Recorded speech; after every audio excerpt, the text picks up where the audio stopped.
നമസ്കാരം. Indian school വിദ്യാർത്ഥിയുടെ ദുരൂഹ മരണത്തിൽ സ്കൂളിനെതിരെ കുടുംബം. ഷാർജയിലെ മുവൈലയിലെ CBSE സ്കൂളിലെ 1ാം ഗ്രേഡ് വിദ്യാർത്ഥിയുടെ മരണത്തിലാണ് കുടുംബം രംഗത്തെത്തിയിരിക്കുന്നത്. റാഷിദ് യാസർ എന്ന 8 വയസ്സുകാരൻ മാർച്ച് 11-നാണ് ദുരൂഹ സാഹചര്യത്തിൽ മരിച്ചത്. സ്കൂളിലെ അനാസ്ഥയാണ് കുട്ടിയുടെ മരണത്തിലേക്ക് നയിച്ചതെന്നും അതിന് ഉത്തരവാദികളെ കണ്ടെത്തി ശിക്ഷിക്കണമെന്നും പിതാവ് ഹബീബ് യാസർ പറയുന്നു. സംഭവ ദിവസം രാവിലെ 7 മണിയോടെ സ്കൂളിലെത്തിയതായിരുന്നു കുട്ടി. എന്നാൽ 7:30യോടെ കുട്ടി ബോധരഹിതനായി വീണെന്നും ആശുപത്രിയിൽ പ്രവേശിപ്പിച്ചിരിക്കുകയാണെന്നും അറിയിച്ച് സ്കൂൾ അധികൃതരുടെ ഫോൺ ലഭിച്ചു.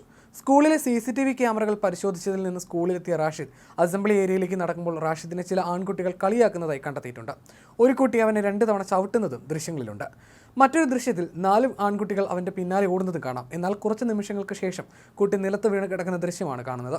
അതിനു മുമ്പ് എന്താണ് സംഭവിച്ചതെന്ന കാര്യവും വ്യക്തമല്ല. റാഷിദിന് തലക്കേറ്റ മുറിവാണ് മരണകാരണം. മുഖത്തിൻ്റെ ഇടതുവശത്ത് പുരുകം വരെ നീളുന്ന ചതവ്, തലയൊട്ടിക്ക് താഴെ ആന്തരിക രക്തസ്രാവം തുടങ്ങിയവയും പരിശോധനയിൽ കണ്ടെത്തി. തലക്കേറ്റ ക്ഷതം ഗുരുതരമായ മസ്തിഷ്കാഘാതത്തിന് കാരണമായെന്നും പോസ്റ്റ്മോർട്ടം റിപ്പോർട്ടും വെളിപ്പെടുത്തുന്നു. സംഭവത്തെക്കുറിച്ച് സമഗ്ര അന്വേഷണം നടത്തണമെന്നും കുറ്റക്കാരെ നിയമത്തിന് മുമ്പിൽ കൊണ്ടുവരണമെന്നും ആവശ്യപ്പെട്ടിരിക്കുകയാണ് കുട്ടിയുടെ കുടുംബം. ഇതിനായി ഇന്ത്യൻ കോൺസുലേറ്റിന്റെ സഹായം തേടിയതായി പിതാവ് ഹബീബ് യാസർ പറഞ്ഞു.